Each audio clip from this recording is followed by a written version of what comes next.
By the grace of God season 2 episode 2 की starting में हम लोग रियोमा को देखते हैं जो कि टेमर गिल्ड के हेड को अपनी दुकान और स्लाइम में दिखा रहा होता है और वो भी काफ़ी ज़्यादा इंप्रेस हो जाते हैं।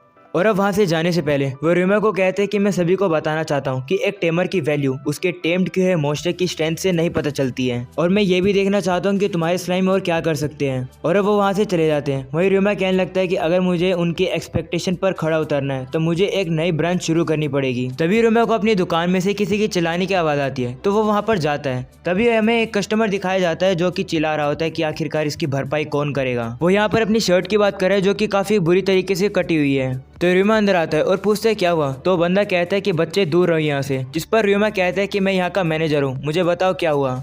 तो वो रियोमा को वही शर्ट दिखाता है और कहता है कि यह है तुम्हारी लॉन्ड्री की सर्विसेज, आखिरकार इसकी भरपाई कौन करेगा अब। ऐसा बोलने के बाद वो बंदा रियोमा के मुंह पर वो शर्ट को मार देता है। रियोमा भी कहते हैं रुको मुझे ये शर्ट देखने दो। तब रियोमा को पता लगता है कि इस शर्ट को किसी ने चाकू के जरिए जानबूझकर काटा है और यही बात वो उस कस्टमर को बताता है। ये सुनकर वो कस्टमर पागल हो जाता है और कहता है क्या तुमने कहा कि मैंने स्टोरी बनाई है और तुम मुझे ब्लेम कर रहे हो। तो रियोमा कहते हैं रुको मैं इस बात को प्रूव करता हूँ। ऐसा बोलने के बाद रियोमा अपने क्लीनर स्लाइम में सभी को दिखाता है कि किस तरीके से वो स्लाइम क्लीन करती है। वो उस कस्टमर से कहते हैं ये देखो ये स्लाइम सिर्फ कपड़ों की गंदगी को हटाते हैं, इनके पास ना ही दांत है और ना ही क्लो हैं, तो ये कैसे तुम्हारे कपड़ों को फाड़ सकते हैं। तुम बस हमारे बिजनेस का नाम खराब करना चाहते हो इसलिए शर्ट खुद काट कर यहाँ पर ले आए हो। अगर तुम यहाँ से नहीं जाओगे तो मैं अथॉरिटी को यहाँ पर कंप्लेन कर दूंगा। ये सुनकर वो बंदा गुस्सा हो जाता है और अब वो रियोमा को मारने आ रहा होता है, लेकिन रियोमा जल्दी से उसका हाथ को पकड़कर उसे जमीन पर पटक देता है और अब वो उसे अथॉरिटी के हाथों सौंप देता है। और अब काल्या रियोमा से कहने लगती है ये दूसरी बार हुआ है किसी ने हमारे बिजनेस का नाम खराब करने की कोशिश करी है, लगता है इसके पीछे जरूर किसी का हाथ होगा। हमारी शॉप का तो कोई कॉम्पिटिटर भी नहीं है तो कोई हमारे नाम खराब करने की कोशिश क्यों कर रहा है। वो रियोमा से कहती है कि मैं कलम को भेजूंगी इस बारे में इन्वेस्टिगेशन करने के लिए और वो थोड़े दिन बाद रिपोर्ट देगा।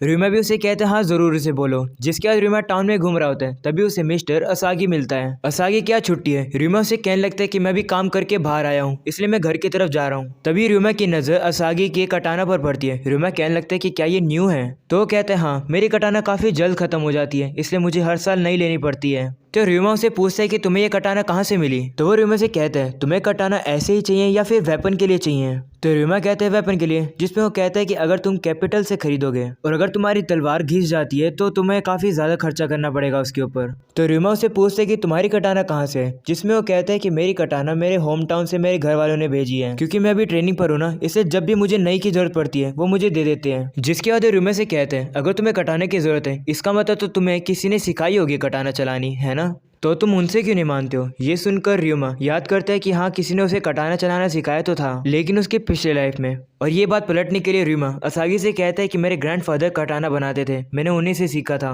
तो असागी कहता है अगर ऐसी बात है तो तुम्हें महंगी कटाना खरीदनी पड़ेगी या फिर तुम्हें कोई और वेपन चुनना पड़ेगा। माफ करना मैं तुम्हारी और ज्यादा हेल्प नहीं कर पाया हूँ। तो रियोमा कहते हैं नहीं नहीं तुमने तो मेरी काफी हेल्प करी, उसके लिए शुक्रिया। जिसके रियोमा माइंड के अंदर आ जाता है और वो सोचने लगता है कि क्या मैं खुद से कटाना बना सकता हूँ। रियोमा कहता है कि मॉडर्न कटानों को बनाने के लिए मुझे टामाहागाने स्टील की जरूरत पड़ेगी, उसको बनाने के लिए मेरे पास चारकोल तो है। और अब दूसरी इंग्रेडिएंट आयरन सैंड को बनाने के लिए रियोमा अपनी अल्केमी मैजिक का यूज करता है। इंग्रेडिएंट होने के बाद रियोमा कहने लगता है कि कटानास को बनाने के लिए मेरे पास नॉलेज तो है लेकिन मुझे टेक्निक नहीं आती। और अब रियोमा बैठकर एक कंफर्टेबल वेपन के बारे में सोचने लगता है। तभी उसे एक चीज याद आती है तो वो अपने आइटम बॉक्स से एक भाला निकाल लेता है जो कि उसे फॉरेस्ट में एक गुंडे को हराकर मिली थी। रियोमा उसे चलाकर देखता है जिसके बाद वो कहने लगता है कि मैं इसे काफी अच्छे से हैंडल कर सकता हूँ। वो कहने लगता है कटाना तो बेहतर है थी लेकिन भाला भी ठीक है। और अब रियोमा बताता है कि उसके पिछले लाइफ में उसके फादर कटाना बनाया करते थे। रियोमा कहता है उन्होंने मुझे सिखाया था कटाना कैसे बनाते हैं इसलिए मेरे पास नॉलेज है, लेकिन उन्हें लगा कि मेरे पास टैलेंट नहीं है इसलिए उन्होंने मुझे सिखाना बंद कर दिया। बदले में उन्होंने अपना फोकस मुझे मार्शल आर्ट सिखाने में लगा दिया। उनका ज्यादातर focus hand to hand combat पे रहता था इसलिए उन्होंने मुझे ज्यादातर वेपन चलाने सिखाए थे, उनमें से भाला भी एक था। और अब सीन वापस प्रेजेंट का आता है। रियोमा कहता है मुझे लगता था कि ये वेपन एक मैजिकल वेपन है। रियोमा ट्राई करता है तो उसके अंदर से एक फायरबॉल निकलकर दीवार पर जाकर हिट करती है। रियोमा कहता है ये इंटरेस्टिंग तो है लेकिन इतने लेवल पर मैं अपना खुद का फायर मैजिक ही कास्ट कर लूंगा। अगले दिन हमें पता लगता है काला ने अपनी इन्वेस्टिगेशन पूरी कर ली है और इन सभी की शुरुआत मिस्टर टेलर जो कि टेमर गिल्ड के हेड है उनसे हुई है। कुछ लोग गलत अफवाह फैलाकर मिस्टर टेलर की रेपुटेशन खराब करना चाहते हैं क्योंकि टेलर चाहते हैं कि मॉन्स्टर और ह्यूमन एक साथ मिलकर काम करें, लेकिन वहीं वो दूसरे लोग ऐसा नहीं चाहते हैं। और एक और अफवाह फैलाई जा रही है कि वो एक यूजलेस बिगिनर की हेल्प कर रहे हैं जो कि स्लाइम यूज कर सकता है। ये सुनकर रियोमा कहता है ये तो मेरी बात हो रही है। और अब कार्ला बताने लगते हैं कि हमारी शॉप पर जो 2 अटैक हुए थे वो हमारी रेपुटेशन गिराने के लिए हुए थे, ताकि मिस्टर टेलर की होप हमसे गिर जाए। ये सुनकर र्यूमा थोड़ा सोचता है और कहते हैं कि क्या हम लोग नई अफवाह फैला सकते हैं, वो भी सच्ची, ना कि झूठ। और अब र्यूमा बताता है कि सभी को ये अफवाह फैलाओ कि मैंने रिसेंटली 6 लिमोर बर्ड्स को टेम किया है, और जब लोगों को पता चलेगा कि वो एक टैलेंटेड पर्सन की हेल्प कर रहे हैं, इससे उनकी रेपुटेशन वापस से बढ़ जाएगी।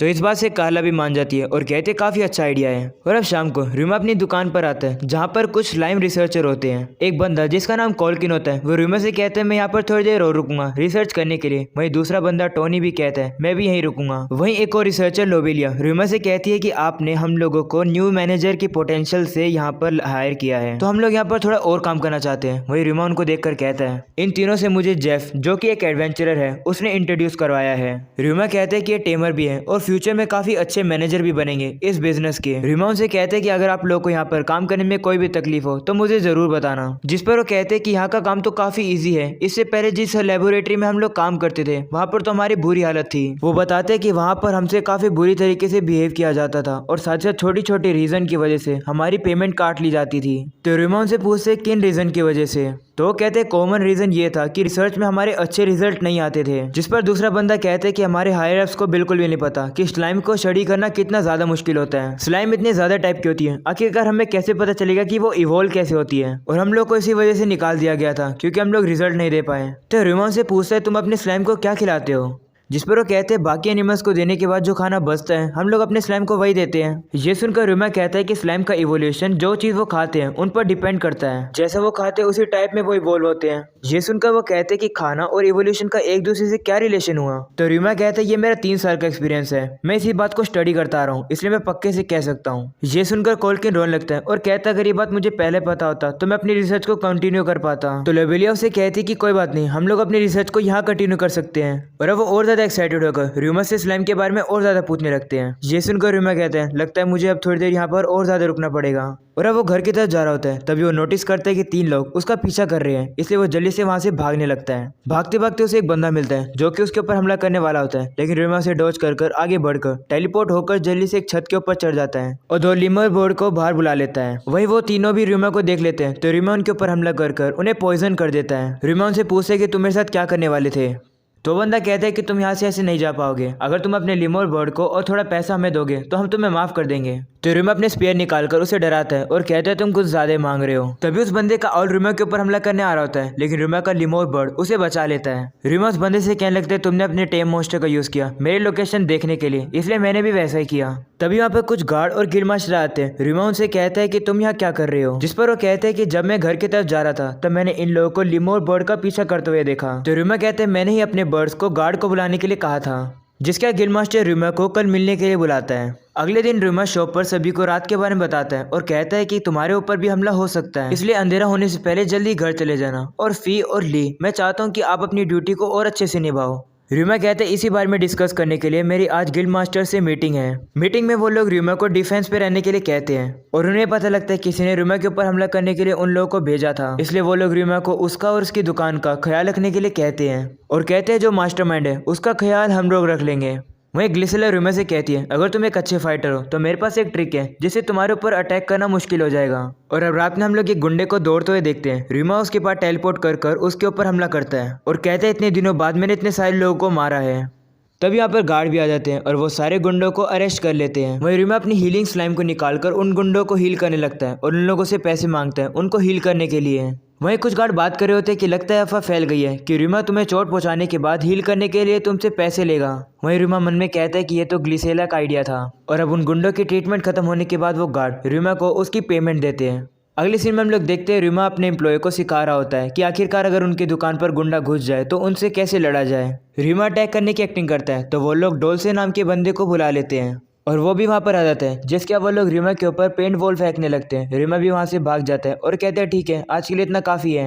वो डोल्से से पूछते हैं कैसा था ये, जिस पर वो कहते हैं अच्छा रिस्पॉन्स था। ये सुनकर सारी लड़कियां काफी खुश हो जाती है। र्यूमा बताता है कि डोल्से एक बॉडीगार्ड है जो कि मिस्टर जेफ ने इंट्रोड्यूस कराया था। तब यहाँ पर कार्ला और उनकी कुक आ जाती है वहाँ पर खाना लेकर और अब सारे लोग बैठकर खाना खाने लगते हैं। खाना काफी ज्यादा डिलीशियस होता है। डोल्से जो कि ज्यादा इमोशन शेयर नहीं करता है उसे भी काफी खाना टेस्टी लगता है। अगले सीन में कार्ला र्यूमा उनकी दुकान का ग्राफ दिखाती है और उनकी सेल काफ़ी ज़्यादा ग्रो हुई है और उनका प्रॉफिट भी काफ़ी ज़्यादा हुआ है क्योंकि उनके वर्कर काफ़ी ज़्यादा हार्डवर्क कर रहे हैं। र्यूमा कहता है मेरे पास काफ़ी एम्प्लॉय हैं जिनके ऊपर मैं भरोसा कर सकता हूँ और अब समय आ चुका है नई ब्रांच खोलने का। वो ये बात कार्ला को कहता है। कार्ला ये सुनकर काफ़ी खुश होती है और अब अगले सीन में र्यूमा ग्लिसेला के पास आता है। वहीं ग्लिसेला समझ जाती है कि र्यूमा यहाँ पर अपनी नई ब्रांच खोलने के लिए आए। वो र्यूमा से कहती है तुम अपनी नई ब्रांच कहाँ खोलना चाहते हो। वो र्यूमा को डिज़ाइन दिखाकर कहती है चुन लो। ये सुनकर र्यूमा काफ़ी ज़्यादा खुश हो जाता है और उसका शुक्रिया करता है। और अब र्यूमा घर की तरफ जा रहा होता है तभी एलाइरा का बर्ड र्यूमा के लिए एक मैसेज लेकर आता है जिसमें एलाइरा लिखती है कि मुझे पता है र्यूमा तुम काफ़ी ज़्यादा मेहनत कर रहे हो अपने बिजनेस को चलाने के लिए और स्लाइम को स्टडी करने के लिए, और मैं भी स्कूल के लिए स्टडी कर रही हूँ और साथ साथ मैजिक की भी ट्रेनिंग कर रही हूँ। और जब मैं थक जाती हूँ तो मैं बबली वाटर मैजिक के साथ खेलती हूँ जो तुमने मुझे सिखाया था। वो र्यूमा से कहते हैं कि कभी कभी आराम करना मत भूलना। वही र्यूमा कहता है एलाइरा मुझे नहीं लगता कि मैं थोड़े समय के लिए ब्रेक ले पाऊंगा।